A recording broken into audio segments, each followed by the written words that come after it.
The Titanic submersible that gripped the world's headlines met its end in what the US Coast Guard calls a catastrophic implosion that killed all 5 passengers aboard. The treasure of Pisa Mahado!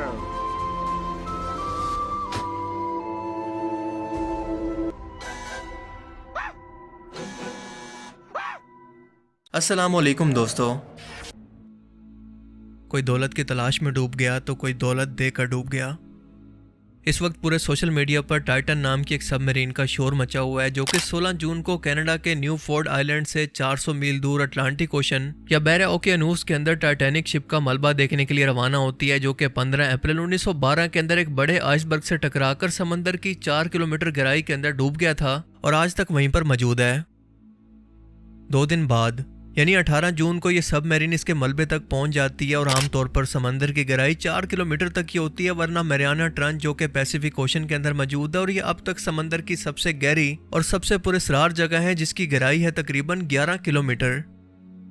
यह Titan submarine इससे पहले 2 मरतबा कामयाबी से Titanic का समंदरी सफर मुकम्मल कर चुकी है और इस बार इसके अंदर 5 लोग सवार थे, जिनमें से 2 तो थे British National Pakistani Engro Group के वाइस चेयरमैन शहजादा दाऊद और उनके बेटे जो कि 19 साल के थे शहजादा सलमान, बरतानवी businessman Hamish Harding, French explorer Paul Henri और खुद इस सबमरीन को बनाने वाली कंपनी ओशन गेट के बानी और चेयरमैन स्टॉकटन रश भी इसमें शामिल थे।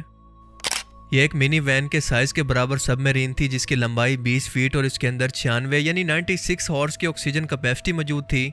इसके सामने एक पोर्टेबल विंडो मौजूद थी, जिससे सामने मौजूद लाइट से देखना मुमकिन था और टाइटन को समंदर में उतरने से पहले पेच लगाकर बाहर से सील कर दिया गया था। सिर्फ बाहर के मौजूद लोग ही इसे खोल सकते थे। इसे एक सोनी एक्सबॉक्स के गेम कंट्रोलर से कंट्रोल किया जा रहा था और टाइटैनिक के करीब पहुंचकर सिर्फ 1 ही घंटे के अंदर इस सबमरीन का राब्ता टूट गया। इसके आखिरी सिग्नल इसी जगह से मिले थे और अब तक इसके मलबे के अलावा इन लोगों का कोई सुराग नहीं मिल सका। यूएस कोस्ट गार्ड्स ने काफी तलाश के बाद आखिरकार इन तमाम लोगों की हलाकत की तस्दीक कर दी है। टाइटन का कुछ मलबा भी समंदर से खोज लिया गया है, जिससे यह वाज़ेह है कि समंदरी तह के अंदर समंदरी प्रेशर की वजह से यह सबमरीन टूटकर खत्म हो चुकी है, क्योंकि समंदरी तह के अंदर यह प्रेशर इस कदर ज्यादा होता है कि फर्ज करें आप एक जवान हाथी को एक स्टैम्प पेपर पर खड़ा कर दें, यानी बिना किसी प्रोटेक्शन के फौरन आपकी जान जा सकती है।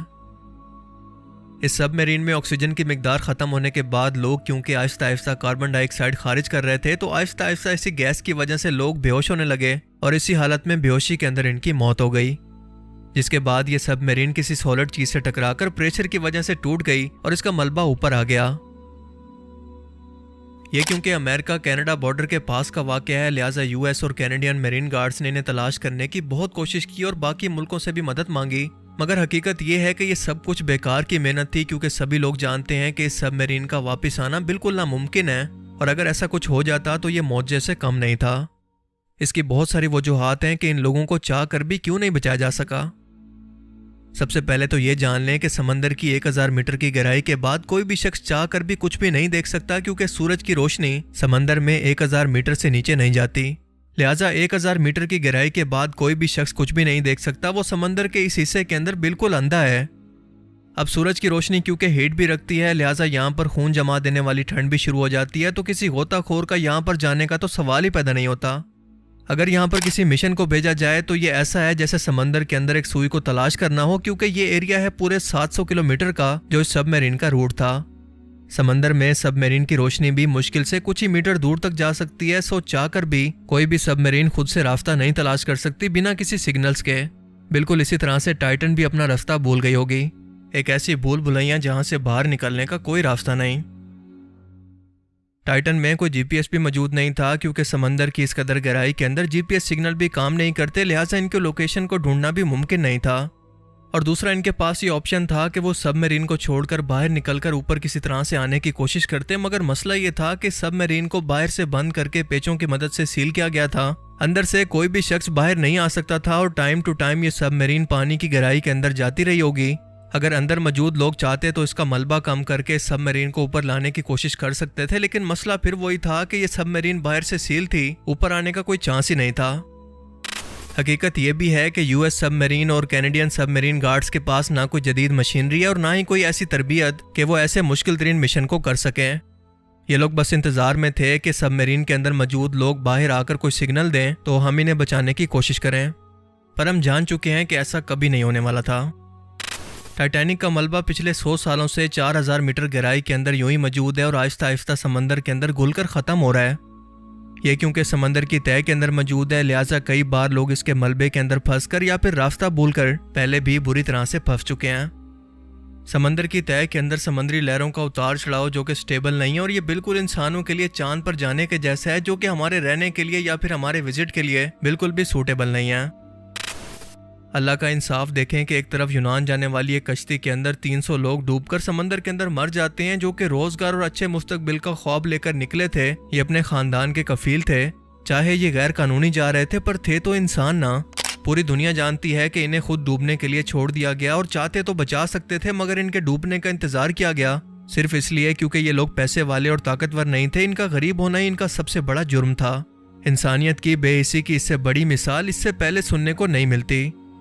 हम इंसानों ने पैसे को ही सिर्फ दुनिया की हकीकत बना दी है कि अगर आप दौलतमंद हैं, आपके पास सब कुछ है, तो दुनिया की हर सहूलत, हर आसाइशात सिर्फ और सिर्फ आपके लिए, आप दुनिया के लिए सबसे ज्यादा इंपॉर्टेंट हैं, सिर्फ आपकी जान सबसे अहम है। लेकिन अगर आप गरीब पैदा हो गए तो यह आपका सबसे बड़ा कसूर है। आपकी जान की कोई वैल्यू नहीं, आप चूंटियों की तरह हैं, आपके कोई हकूक नहीं। यूनान के लोगों ने खुद एहतजाज करके अपनी हुकूमत से जवाब मांगा कि क्यों इन बेकसूर लोगों को डूबने के लिए छोड़ दिया गया, वो भी इस हालत के अंदर कि ये 300 लोग जहाज के निचले हिस्से के अंदर कैदियों की तरह मौजूद थे, भूखे प्यासे, लेकिन जरा भी इन लोगों को इन पर तरस नहीं आया। एक शख्स टाइटन के अंदर घूमने के लिए $2,50,000 या 7.5 करोड़ पाकिस्तानी रुपए देकर टाइटैनिक के मलबे को देखने के लिए जाता है और गायब हो जाता है, तो पूरी दुनिया इनको ढूंढने के लिए निकल पड़ती है। पूरी दुनिया में इन्हीं की बातें होने लगती हैं। क्या यह है दुनिया का इंसाफ? फिर अल्लाह की ज़ात का इंसाफ तो ऐसे ही होता है कि वो इशारों की सूरत में इंसानों को समझाता है, और जो मुसलमान इस हादसे के अंदर मारे गए, अल्लाह ताला इनकी मगफरत करे। ये इंतहाई दर्दनाक और अफसोसनाक है कि समंदर की गहराई के अंदर हर एक पल इंतजार करना बैठ करके अगले ही लम्हे के अंदर मैं बस मरने वाला हूँ। ये अपने आप में सोचना भी काफ़ी दर्दनाक है। इस वाक़े को लेकर इंटरनेट पर एक मरतबा फिर से इसे सिम्पसन कार्टून्स की प्रेडिक्शन से जोड़ दिया गया है, क्योंकि जब भी कोई ऐसा आलमी हादसा हो तो ये लोग इसे जानबूझकर तोड़ मरोड़ कर उसे ज़रूर सिम्पसन कार्टून्स के किसी एपिसोड से जोड़ देते हैं ताकि लोगों के अंदर सनसनी और झूठ फैला सकें।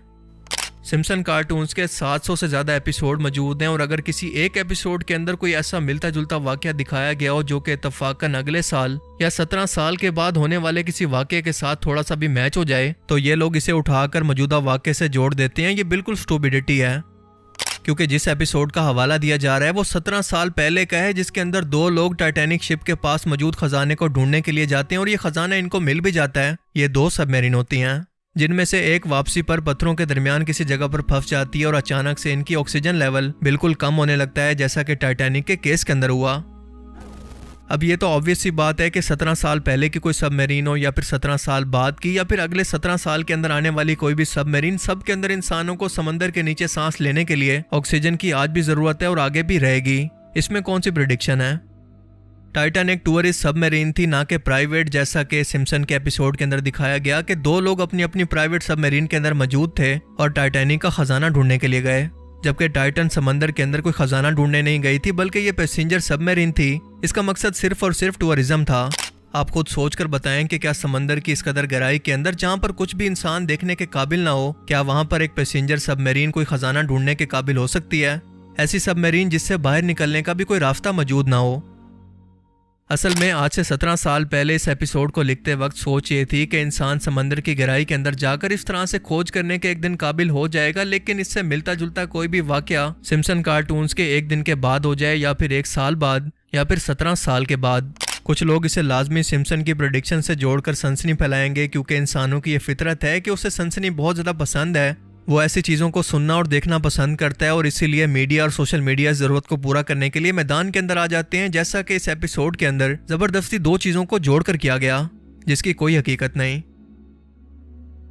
मुझे उम्मीद है कि आज की इस वीडियो से आपको बहुत कुछ नया जानने को मिला होगा और ये वीडियो आपको पसंद आया होगा।